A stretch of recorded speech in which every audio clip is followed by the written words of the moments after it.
What conspiracy theory is so believable that it might be true? That your phone's microphone is constantly hot and it's listening for keywords to target advertising.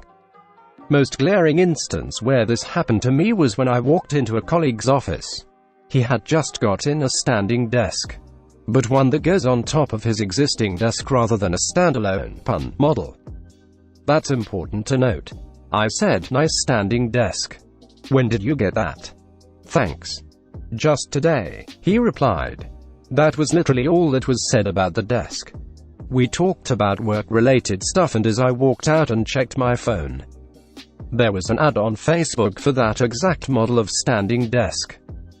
I have never owned one, wanted one, or Googled one before, yet there it was on my feed. Tinfoil hat be damned. They listen in.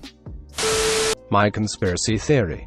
Facebook purposely attempts to ruin people's relationships because the drama gets more views, and more views sell more ads.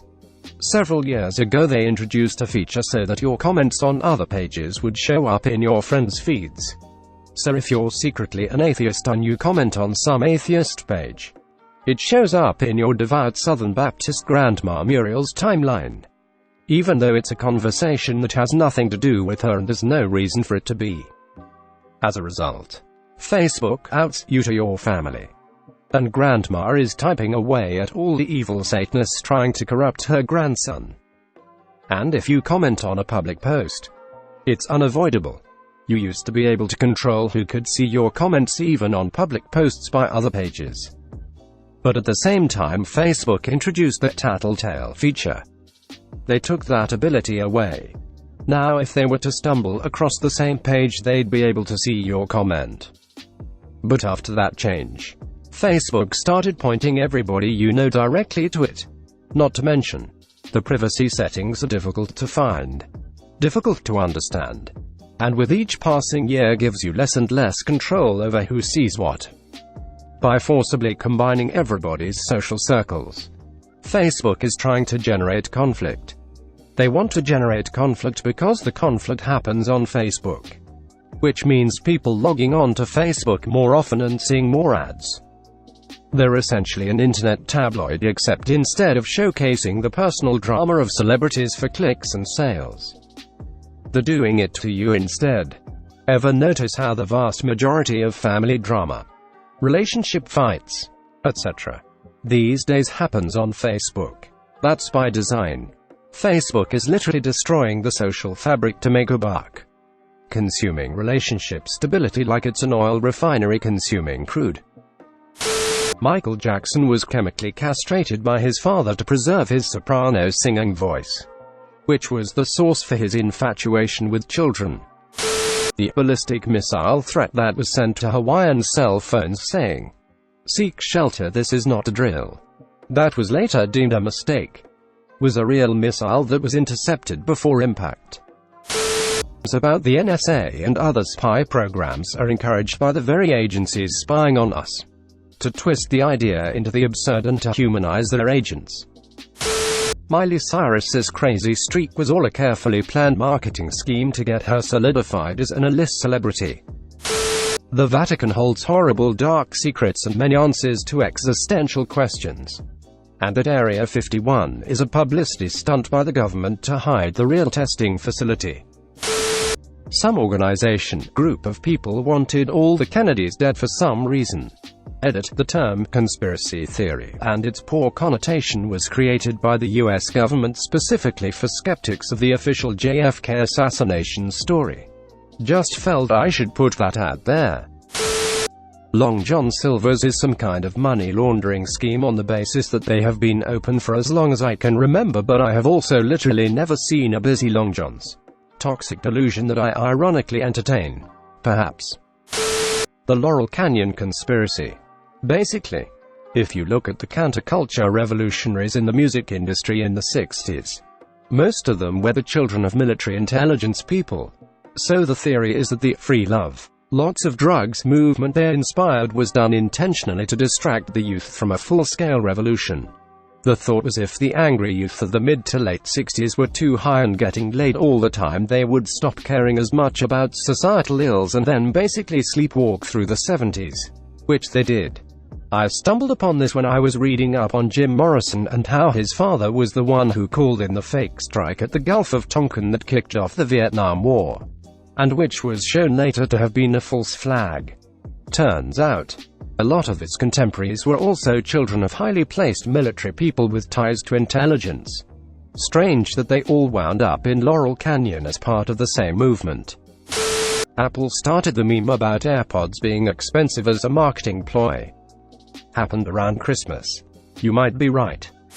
Cops go on ways and leave random police sightings to cause people to slow without actually having to stay and check on people.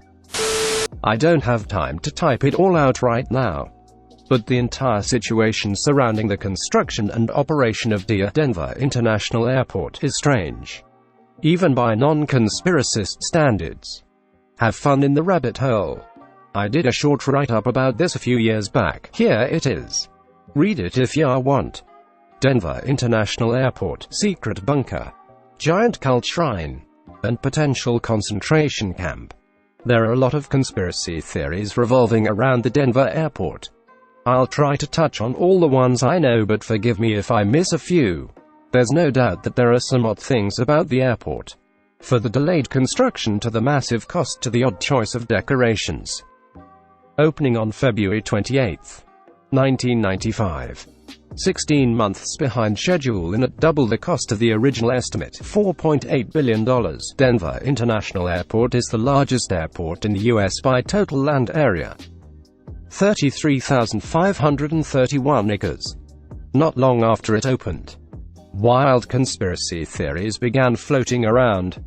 One major theory is that there is a massive underground bunker that was built for the world's elite in the event of an apocalyptical event. Another is that there is a massive facility underneath that was built to be used as a concentration camp in the future.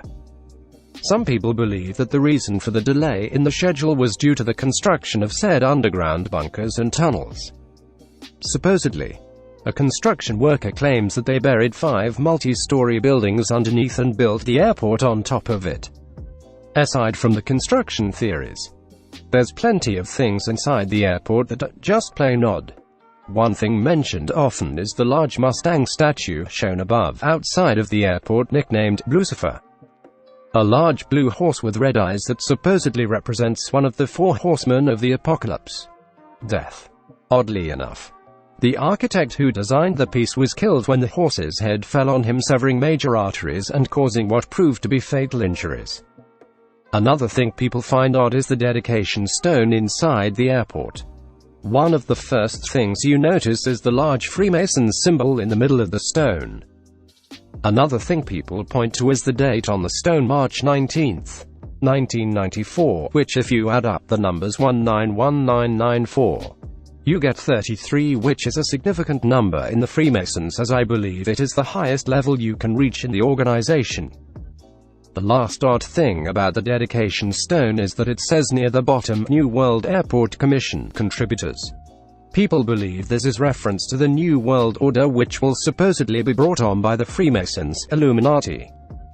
Also noted by conspiracy theorists are the 4 odd and slightly disturbing murals that are displayed in the airport.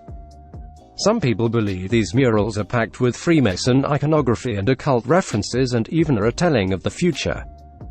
TLDR, Denver Airport is a secret occult superbunker and has some really poor taste when it comes to decorations. The development of the F-35 fighter jet is so over budget, so the military can fund other top-secret projects without making a new line item on the budget. It's the only conspiracy theory I believe. The government experiments on the mentally insane because no one will believe someone with that kind of medical history.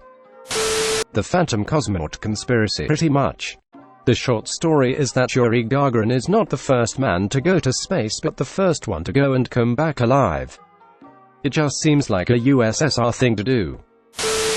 Multiple football World Cups have been influenced either by governments hosting them, or other entities out for their own gain.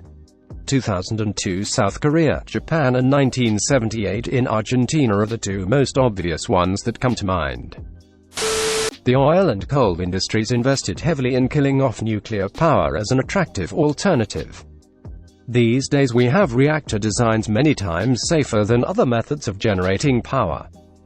And the waste issue is something that could be fixed with sufficient investment. Snapchat worked with the FBI to popularize and secretly test and improve face recognition technology. We went from, wow, this is like magic, to, this is totally normal in a few years and there's no way that the technology isn't being by law enforcement. The idea that genetics services like 23andMe may be selling records to the government and/or insurance companies. There have been cases of criminals being caught with genetic information like this, citation needed. So it's not much of a stretch that other agencies could acquire it as well.